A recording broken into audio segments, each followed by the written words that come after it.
খাতা ভুল, আর ভুলের ক্ষেত্রে আল্লাহ ধরবেন না। নবী করিম সাল্লাল্লাহু আলাইহি সাল্লামের সাহাবী আদি ইবনে হাতেম এইরকমই কাজ করেছিলেন। কোরআনের আয়াতের তরজমা তাফসীর ভুল বুঝেছেন। আল খাইতুল আসওয়াদ আর খাইতুল আবিয়াজ, সাদা সুতা আর কালো সুতা। উনি ওই ভোরের সাদা রেখা বুঝেননি, উনি কালো আর সাদা সুতা বুঝে নিয়েছেন। সুতা তো সুতাই বুঝেছেন। আর দুটো সুতা, একটা সাদা সুতা নিয়ে আর একটা কালো তাগা নিয়ে, দুই তাগা নিয়ে বসে আছে আর খাচ্ছে। যে সাদা আর কালো অন্ধকারে যখন চেনা যাবে দুটোর রং পার্থক্য, যে এটা সাদা আর এটা কালো, তখন খাওয়া দাওয়া ছাড়বো। এই করতে করতে খেয়েই যাচ্ছে। আরে ভোরই হয় না। এইরকম নবী করিম সাল্লাল্লাহু আলাইহি ওয়াসাল্লাম জানতে পারলেন যে এইরকম কাজ করেছে। তখন নবী সাল্লাল্লাহু আলাইহি ওয়াসাল্লাম ওকে নিয়ে হাসলেন যে কি কাজ করেছো তুমি তো ভুল কাজ করেছো।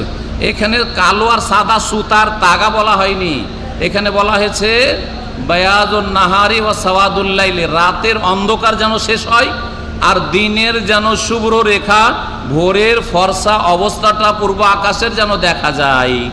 হ্যাঁ, কালো পর্যন্ত খাবে আর যখন সাদা হয়ে যাবে তখন খাওয়া দাওয়া বন্ধ করে দিবে, এইটা বোঝানো হয়েছে। নবী সাল্লাল্লাহু আলাইহি ওয়াসাল্লাম জানলেন যে এইরকম করে ওরা ভোর হওয়ার পরও সাহারি করেছে, কিন্তু কাজা করতে বলেননি যে তোমাদের রোজা নষ্ট হয়েছে কাজা করো। কেন? লোকেরা কি করেছিল? খাতা করেছিল। খাতা মানে ভুল। আও আখতানা, আল্লাহ যদি আমরা ভুল করি তো ধরিও না। এইরকম আসমা বিনত আবু বকর রাদিয়াল্লাহু তাআলা আনহা সম্পর্কে সহিহ বুখারীতে হাদিস রয়েছে, রোজার চ্যাপ্টারে বলছেন আফতারনা আল আহাদিন নবী সাল্লাল্লাহু আলাইহি ওয়াসাল্লাম ফি ইয়াউমে গায়মিন, আমরা নবী সাল্লাল্লাহু আলাইহি ওয়াসাল্লামের আমলে একদিন মেঘলা আকাশ ছিল, মেঘের দিন, আর আমরা দিনেই রোজা খুলে দিয়েছি, ইফতার করে দিয়েছি। সুম্মা তালাতিশ শামস, কিছুক্ষণ পরে সূর্য উঠে গেছে ইফতার করার পরে। রোজা নবী সাল্লাল্লাহু আলাইহি ওয়াসাল্লাম আসমা বিনত আবু বকরকে বলেননি বা আবু বকরের পরিবারকে বলেননি যে তোমরা সবাই রোজা কাজা করো, আর একটা রোজা নষ্ট হয়েছে, এই কথা বলেননি। দ্বিতীয় শর্ত ছিল যে যাকেরান মানে স্মরণ থাকতে হবে, ভুলে যাওয়া নয়, স্মরণ থাকতে হবে। স্মরণ থাকা অবস্থায়, স্মরণ থাকার বিপরীত হচ্ছে ভুলে যাওয়া। তো কেউ যদি ভুলে গিয়ে রোজা ভঙ্গের কোনো কিছু করে তাহলে তাতেও রোজা নষ্ট হবে না। এই মর্মে নবী সাল্লাল্লাহু আলাইহি সাল্লামের হাদিস রয়েছে সহিহ বুখারীতে, মান্নাসিয়া ওয়া হুয়া সাইমুন, কেউ যদি ভুলে যায় রোজা অবস্থায়, ফাআকালা আও শারিবা, কোনো কিছু খেয়ে নেয় অথবা পান করে নেয়, ফালিয়ুতিম্মা সাওমাহু, সে যেন তার রোজাকে পুরা করে নেয়, মানে কন্টিনিউ করে রোজা না ছাড়ে।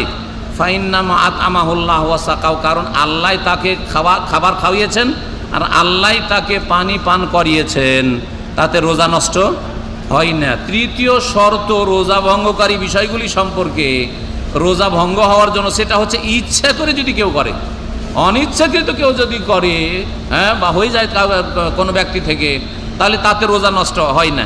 যেমন একটা লোক খাবার খাবে না, পানি পান করবে না, কিন্তু কাফের জালেম, যেমন চায়নাতে কয়েক বছর আগে ঘটেছে, আপনারা প্রচার মাধ্যমে দেখা হবেন, করেছে না, জবরদস্তি ধরে কি করছে, তাদেরকে পানি খাওয়াচ্ছে অথবা খাবার খাওয়াচ্ছে জবরদস্তি। কোনো কাফের, আল্লাহর দুশমন, আল্লাহর দ্বীনের দুশমন, ইসলামের দুশমন, রোজার দুশমন কেউ যদি আপনাকে কেউ যদি জবরদস্তি খাওয়ায়, রোজা নষ্ট হবে? রোজা নষ্ট হবে না। আর একটা মাসলা শোনেন, স্বামী জালেম স্ত্রীর ওপর জবরদস্তি করে রোজার দিনে যদি সহবাস করে, তাহলে স্বামী জালেম, স্ত্রী তো কোনো দোষ নেই, জবরদস্তি করেছে ধর্ষণের মতো, তাহলে তার কি রোজা নষ্ট হবে না? রোজা সে কন্টিনিউ করে যাবে, রোজার নিয়ত ঠিক রাখবে এবং মাগরিব সূর্য ডুববে তখন ইফতার করবে, তার রোজা হয়ে যাবে, সে গুনাহগারও হবে না। তবে যথাসাধ্য তাকে প্রতিহত করতে হবে, এইটা শর্ত অবশ্যই। এই কথা নয় যে স্বামী খুব পিড়াপিড়ি করছে আর স্বামী মনটা খারাপ করছে, স্বামী রাগ করছে, বিদেশ থেকে 2 বছর পরে এসেছে, সকালবেলা আর ধৈর্য ধরতে পারছে না, এইটা চলবে না। হ্যাঁ, যথাসাধ্য প্রতিহত করতে হবে, প্রয়োজনে তার কাছ থেকে তালাক নিতে প্রস্তুত থাকতে হবে। তারপরেও যদি জবরদস্তি তার সাথে সহবাস করে ফেলে, তাহলে স্ত্রীর রোজা নষ্ট হবে না, কারণ সে ইচ্ছা করে সহবাস করতে দেয়নি। জি, এইরকমই আমরা ছোটকালে রোজা রেখেছি, এমনকি সাবালক প্রায় হয়েই গেছি, রোজা রেখেছি। আর পুকুরে নদীতে সাঁতার কাটতে কাটতে তখন নতুন সাঁতার শিখতাম। হ্যাঁ, পানি খেয়েছেন না খাননি? আপনারা পানি খেয়েছেন না খাননি? ইচ্ছা করে না অনিচ্ছাকৃত? ইচ্ছা করে পানি খেলে তো রোজা নষ্ট, যে ডুব দিলেন আর ইচ্ছা করে পানি খেয়ে নিলেন তো রোজা নষ্ট। কিন্তু অনিচ্ছাকৃত ঢক করে ভিতরে পানি ঢুকে গেল, হ্যাঁ, রোজা নষ্ট হবে? রোজা নষ্ট হবে না। উজু করছেন, কুলি করছেন, হালকা হালকায় কুলি করছেন, বেশি গারগারা এই জন্য করা নিষেধ। রোজার অবস্থায় বেশি গারগারা আর নাকে পানি দেওয়া বেশি করা নিষেধ আছে। বালেগ ফিল ইস্তিনশাক ইল্লা আন তাকুনা সাইমান, নবী সাল্লাল্লাহু আলাইহি ওয়াসাল্লাম বলছেন নাকে পানি টানবে উজুর সময়, কিন্তু যদি রোজার অবস্থায় থাকো তো নাকে বেশি পানি টানিও না, হালকা করে দিবেন, হ্যাঁ, টান দিবেন না আপনি।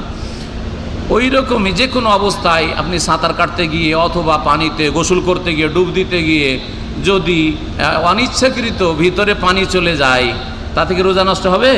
রোজা নষ্ট হবে না। কেন রোজা নষ্ট হবে না? কারণ রোজা ভঙ্গকারী বিষয়গুলির ক্ষেত্রে শর্ত হচ্ছে যে আপনি ইচ্ছাকৃত যদি এই কাজটা করেন। বমির বিষয়টি ওই রকমই, অনিচ্ছাকৃত বমি হয়ে গেল, থামতে পারলেন না, রোজা নষ্ট হবে? হবে না। স্বপ্নদোষের বিষয়টি ওই রকম, স্বপ্নদোষে কেন রোজা নষ্ট হবে না?